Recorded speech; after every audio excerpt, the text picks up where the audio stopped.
Hi, Robert Moody with MarineMax Dallas Yacht Center. I'm standing in the back of a Sea Ray 320 Sundancer. It's a 2025. It's a sneak peek. We just got it in, but I want to show you real quick.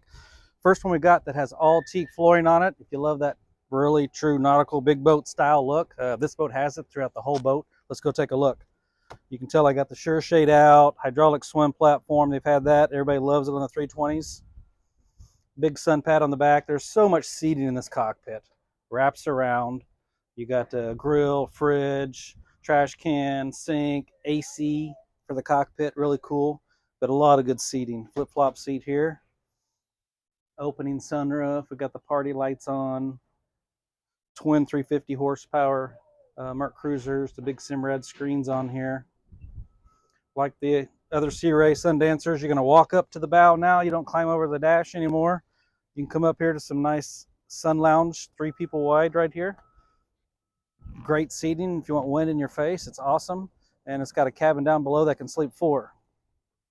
Again, we just got this boat in. We're putting it together right now. So you see down there, there's a U-shape that drops down, makes it into a bed as it is now. You can remove that cushion, lift up the table, nice wood table there. In the back, there's 2 twin beds slide together, a nice big head and a wet head in there. Again, I'm Robert Moody with MarineMax Dallas Yacht Center. If you want to come see this Sea Ray or the 370 Sundancer we have out here, we got both the Sundancers that Sea Ray makes right here on my sales dock. Again, give me a call. I'm Robert Moody.